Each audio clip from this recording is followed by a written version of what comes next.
Ayan, malapit na po yung barko nating nihintay, Star Wars 12. Pinakamalaking barko ng Star Wars yan. Ayan na. Ayan na oh.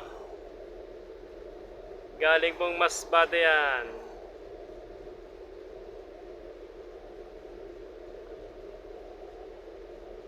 Ayan, ang inintay natin pasahero ay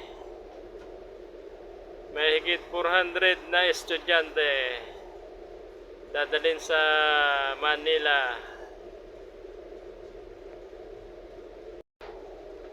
Yan, ang drop po niyan na, ang baba po niyan ay Papios 6 United Nation Avenue, Manila. Yan, yung dating hinatid namin noong January. So ito sigurado ay panibagong batch na naman. Naka-uwi na yung hinatid namin. So ito ay panibagong batch ng estudyante. Yan, ito na, nakapasok na sa breakwater.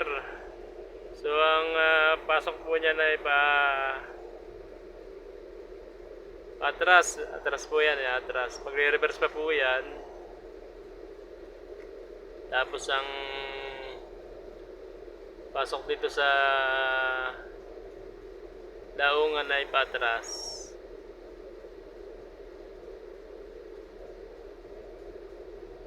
Ayan. Nagdungaw na yung mga estudyante, no?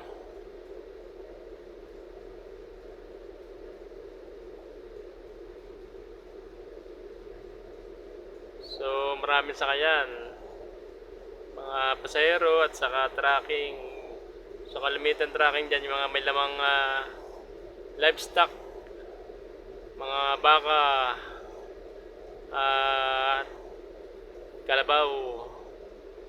Yun ang pangunahing product ng Masbate, ang livestock. Niyog, marami ring niyog doon, mga kupras.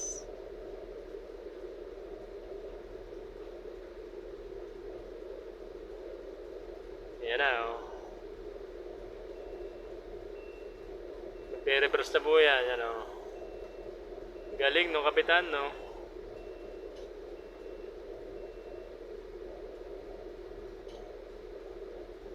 Yan. Kami ay number 8. Number 8 sa Balota. Yan, bus number 8. Haba oh. Haba ng barko.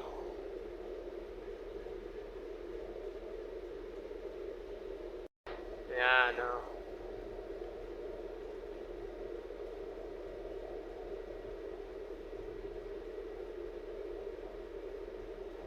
Nakabang na itong maghihila ng lubid. So una munang ibabato ng mga nakapula yung lubid na maliit para mahila yung lubid na malaki na itatali dito sa mga bakal na trangkahan, kumbaga.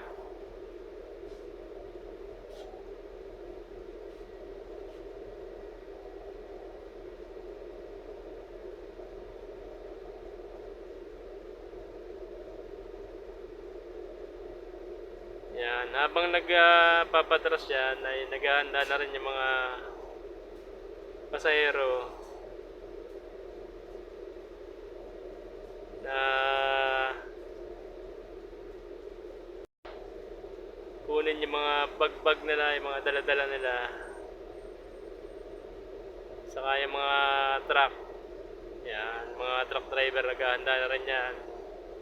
Unti-unti na nagpapastart ng makina ng kanilang mga sasakyan, yan o.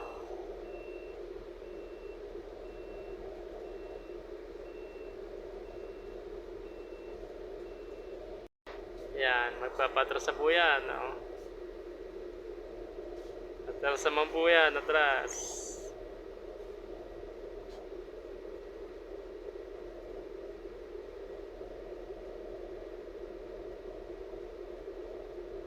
Shoutout at good morning sa crew ng Star Horse 12. Welcome aboard dito sa Dalahican Pier.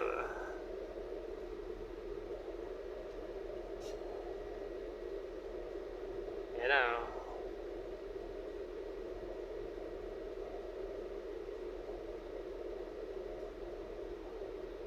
Yan na, naatras na. Ang pinakamalaking barko ng Star Horse from Masbate. Shoutout at good morning din sa mga susundin naming mga estudyante.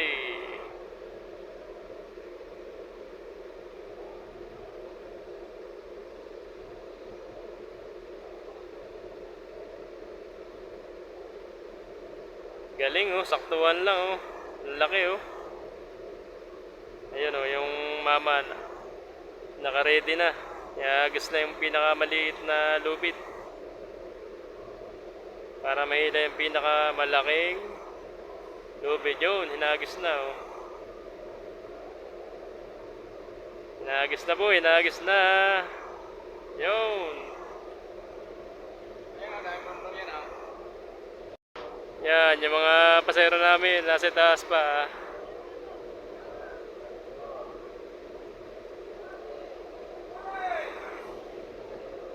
Galing, saktuhan lang oh. Yan na.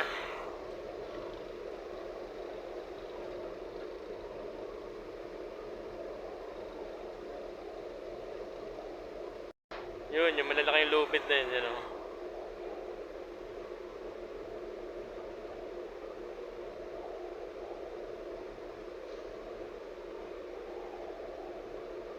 Yan, pag nakatali na po yan, pwede na magbaba ng tracking at saka mga pasahero.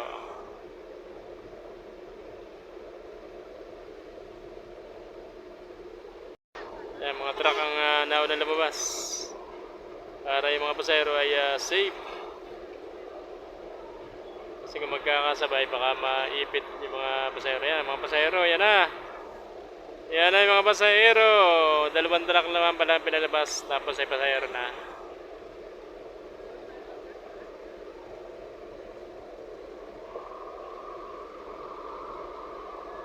Yan.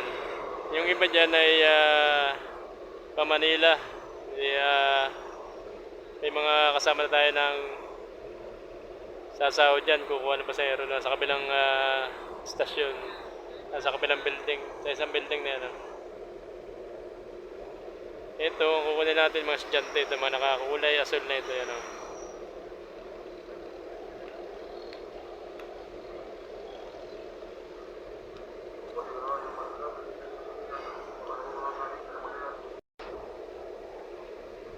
Yan, marami rin pasahero na gustong sumakay sa barko kaysa sa bus.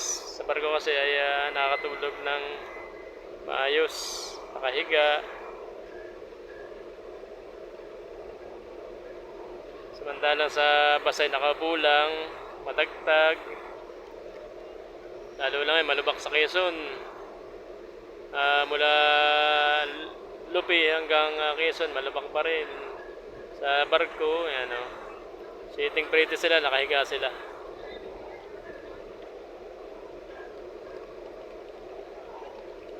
So halos pares din naman ang biyahe.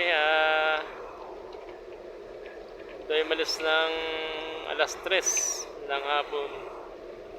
Ngayon ay alas 7 ng umaga dito sa Lucena.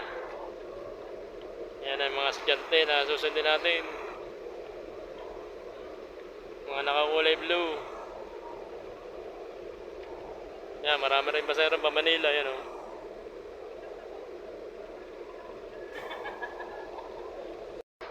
Yan, marami itong dalang mga malita at matatagalan sila sa Manila oh.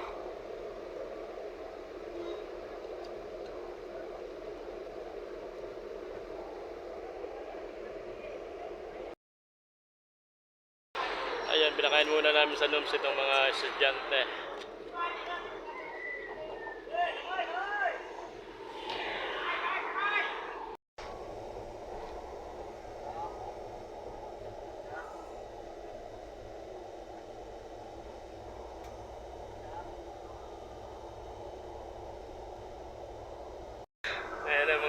TV ko.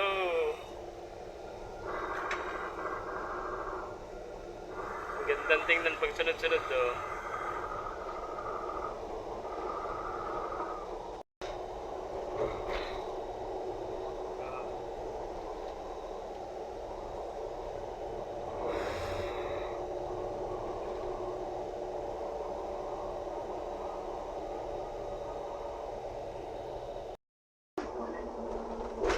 Kahit yan lang, hindi ako natin dito.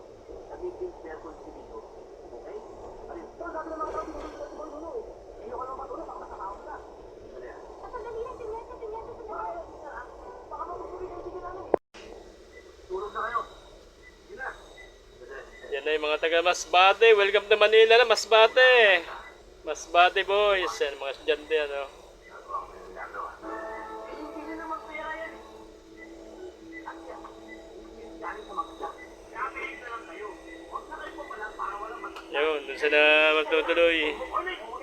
Silo Pascual, San Vicente de Paul. So ang labas nito ay Team Kalaw. Diretsong Luneta.